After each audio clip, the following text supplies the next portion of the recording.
नमो बुद्धाय, जय भीम दोस्तों। मैं हूं आपका दोस्त मिथिलेश और आपने देखना शुरू कर चुके हैं MG व्लॉग्स। जैसे कि आप देख सकते हैं कि मैं आ चुका हूं पवित्र दीक्षा भूमि पर और आप देख सकते हैं कि दीक्षा भूमि सज संवर कर तैयार है। 14 अप्रैल से ही ये अद्भुत नज़ारा है दोस्तों।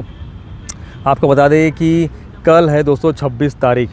फाइनली वो दिन आ गया है जिस दिन के बारे में हमने आज से 3 महीने पहले 3 दोस्तों ने मिलकर चर्चा करी थी कि हम कुछ ऐसी यात्रा निकालते हैं जिससे हम भारत में बुद्धिज़्म को प्रमोट कर सके।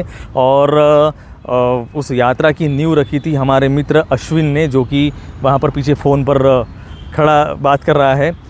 और हमने फिर उसको प्लान को प्रॉपर यूटिलाइज़ करके उसके ऊपर विचार विमर्श करके हमने प्लान किया और उसके बाद सामने आई विश्व शांति बौद्ध धम्म रथ यात्रा।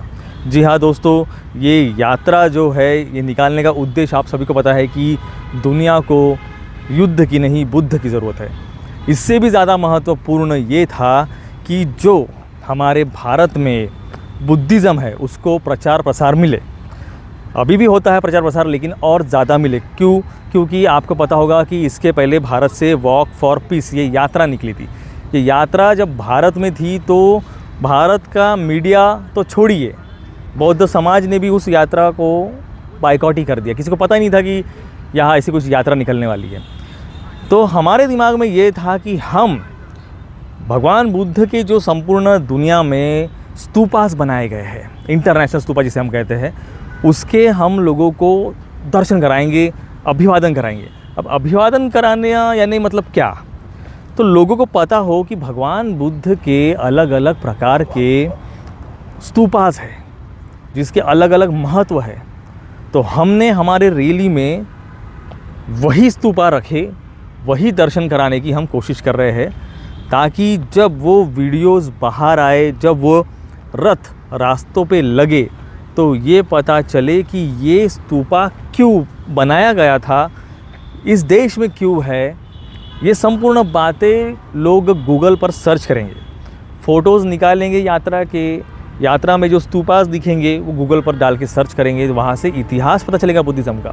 इससे क्या होगा कि जो बौद्ध समाज के लोग हैं या जो अन्य समाज के लोग हैं उनको पता चलेगा कि बुद्धिज़्म एक्चुअल में है क्या और ये स्तूपा का क्या महत्व है। इसलिए हमने इस यात्रा को विश्व शांति बौद्ध धम्म रथ यात्रा ऐसा नाम दिया है। और इसके पीछे हम 3 महीने से लगे हैं, निरंतर प्रयास कर रहे हैं। हमारा एक स्टेज दीक्षा भूमि पर लगने वाला है। 8 से 9 बजे हमारी यात्रा इसी दीक्षा भूमि पर पहुंचेगी। यहीं पर हम स्टेज लगाएंगे, बैनर लगाएंगे और जो यात्रा भीम चौक से निकल पड़ेगी, उस यात्रा का समापन यही होगा दोस्तों, इसी दीक्षा भूमि पर।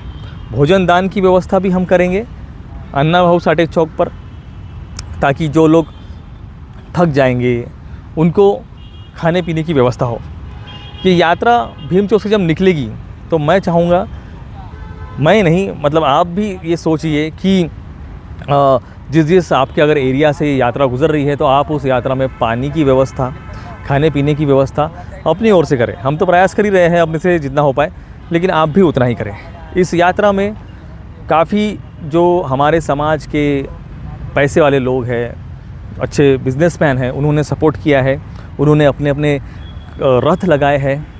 वो रथ आपको देखकर आप मंत्रमुग्ध हो जाओगे, इतने ज़बरदस्त ऐसे रथ है। ये यात्रा दोस्तों सिर्फ एक यात्रा नहीं है, ये अभी शुरुआत है। इसके बाद अगले साल हम कुछ और लेकर आएंगे बुद्धिज़्म का कंसेप्ट। सिर्फ हम बुद्धिज़्म को इतना प्रचार प्रसार करना चाहते हैं भारत में कि लोगों को हर तरह का बुद्धिज़्म पता चले। महायाना हो या नवयाना हो, नव बौद्ध, हम तो नव बौद्ध हैं, हर तरह का बुद्धिज़्म पता चले। हमको सिर्फ इतना ही पता है कि भीम राया मुड़े आमा बुद्ध मिड़ाले, मतलब बाबा साहब ने हमें बुद्धिज़्म दे दिया, हमने बुद्धिज़्म को स्वीकार कर लिया, लेकिन उसके असल मायने नहीं जाने, उसको डीपली नहीं स्टडी किया। अब हम एक इन्फ्लुएंसर है और इन्फ्लुएंसर अगर आप हो तो मैं ये कहना चाहूँगा अपने वीडियो के माध्यम से कि इन्फ्लुएंसर ने सिर्फ लोगों को इन्फ्लुएंस नहीं करना। तो जैसा कि हमने छोटा सा प्रयास किया, हमने एज अ इन्फ्लुएंसर होते हुए भी हमने समाज सेवा का कार्य उठाया, हमने खाना बांटा, पानी बांटा, फल फ्रूट्स बांटे और अभी यात्रा भी निकाल रहे। संपूर्ण भारत में ऐसा कोई इन्फ्लुएंसर आपको नहीं मिलेगा। मैं मेरी या मेरे पूरे संपूर्ण टीम की तारीफ़ नहीं कर रहा, लेकिन एक बात बता रहा हूँ, अगर आप किसी को इन्फ्लुएंस कर सकते हैं तो ये भी करिए, आपने भी करना चाहिए। कोशिश है हमारी एक यात्रा निकाले और उससे कुछ बदलाव होता है क्या, देखते हैं दोस्तों। मोबाइल पकड़ते पकड़ते तो मेरा संपूर्ण हाथ दुख गया है, फिर भी ये स्टेज पुराना वैसे ही रहेगा। लोगों के लिए ये संपूर्ण दीक्षा भूमि ऐसी ही हम खुली कर देंगे कल, और आई होप कि कल की यात्रा ये ऐतिहासिक यात्रा हो, ये सब सफल होता है आपके श्रम से, आपके इस यात्रा में सहभाग से। और आप आए तो सफ़ेद वस्त्र पहन कर आए, हाथ में पंचशील का ध्वज लेकर आए और अपने तरफ से जितना हो सके उतनी यहाँ पर आप सेवा प्रदान करें, वॉलंटियर बने। हमने तो प्रयास किया है इस यात्रा को सफल बनाने के लिए, हमने हमारा दाव खेल चुके हैं। अभी इस यात्रा को सफल करना आपकी ज़िम्मेदारी है। हो सके तो हमें आर्थिक सहायता अवश्य करें, स्कैनर पर स्कैन करें और जितना हो सके उतना भर कर मतदान करें, ताकि इस यात्रा में अगर कुछ चीज़ों की कमी पड़ती है तो हम वो पूरी कर पाएँ। कैसा लगा दोस्तों आपको हमारा आज का वीडियो, हमें कमेंट में अवश्य बताएं और इस वीडियो को ज़रा शेयर अवश्य करें, ताकि सबको पता चले कि भारत के नागपुर में ऐसी कुछ यात्रा निकलने जा रही है। ये बात जो है ये इंटरनेशनल लेवल तक जाए। अपनी राय दोस्तों कमेंट में अवश्य बताएं। आप सभी को जय भीम, नमो बुद्धाय। फिर से एक बार आप सभी को एडवांस में बुद्ध पूर्णिमा की बहुत बहुत शुभकामनाएं।